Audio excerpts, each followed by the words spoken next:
Welcome to the Nikore Associates Budget Explainer series. In today's part, we discuss the budget for the micro, small, and medium enterprises sector. We first cover key announcements made by the Finance Minister in her budget speech and subsequently break down the allocation made towards important schemes and initiatives of the ministry. To start off with the budget related announcements, the Ministry of MSMEs received an allocation of Rs 15,700 crores. Crucially, this is more than double the allocation it had received in the previous financial year, which amounted to roughly 7,500 crore rupees. In her budget speech, the finance minister announced that alternate methods of debt resolution and a special framework for MSME shall be introduced to ensure faster resolution of disputes and cases within the sector. In addition, custom duty on MSME products like steel screws, finished synthetic gum, and plastic builderwares has been raised to encourage domestic production.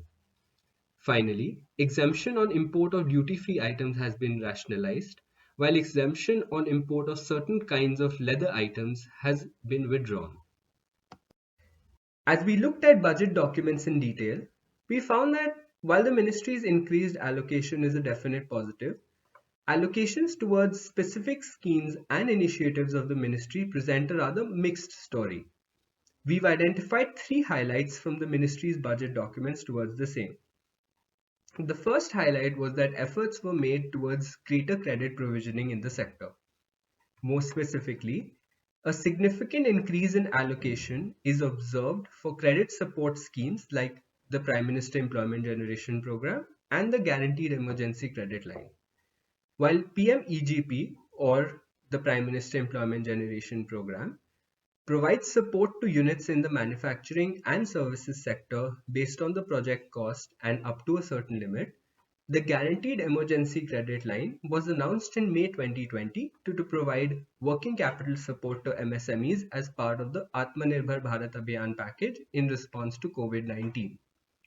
These credit-related schemes have received an allocation of Rs 12,500 crores, which is more than 4 times the allocation of Rs 2,800 crores received in 2020-2021.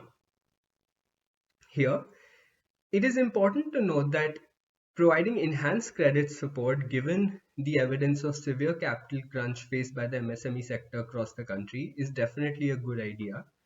There is also overwhelming evidence to suggest that the sector's credit gap runs into lakhs of crores, not only for the sector at large, but more specifically for women entrepreneurs as well. Therefore, it is likely that this budgetary allocation, or the ones made in previous years, will be severely inadequate in reducing the gap for the sector at large. The second highlight that emerged from the budget documents was that there was a somewhat inadequate attention given to skill development. The allocation for skill development and entrepreneurship increased only marginally from Rs 556 crores to Rs 570 crores. What's worrying is that less than 40% of this amount will be utilized for training programs and assistance to training institutes, and that too as revenue expenditure, not to expand or to create new units of training programs or training institutes.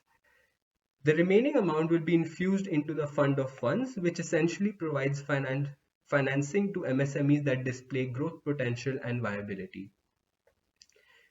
The takeaway for us from this particular heading was that while MSMEs employ almost one-fourth of the workforce, greater efforts in skill development need to be put in through the MSME channel, more so in a post-COVID scenario where increased usage of digital marketplaces has been observed. Crucially, this has the potential for increasing the proportion of skilled persons in India's workforce, which currently stands at a meager 2%. The last and most troubling highlight from the budget documents was the apparent neglect of infrastructure development and technology upgradation. More specifically, allocation for the infrastructure development program, which involves capacity building and establishment of new technology centers, has declined by nearly 25% from 2020-2021. Further, allocations for schemes promoting technology upgradation and quality certification, or even market promotion schemes, has nearly halved. What becomes crucial to understand in providing MSMEs the platform for growing and for contributing to both employment as well as our GDP in a much higher degree is that quality certification, market promotion, and advanced technical tools are essential means for MSMEs to establish brand value and diversify production into modern products. The significant reductions for schemes towards technology and market promotion are particularly worrying. What is equally worrying is the decline in infrastructure-related allocations. Since shared infrastructure, or what we call common facility centers, allow MSMEs to reduce costs and achieve economies of scale. Such centers usually provide areas for raw material storage, for treatment of waste, as well as marketing and branding support. And without adequate capital towards these measures, these shared facilities will remain limited in number across the country.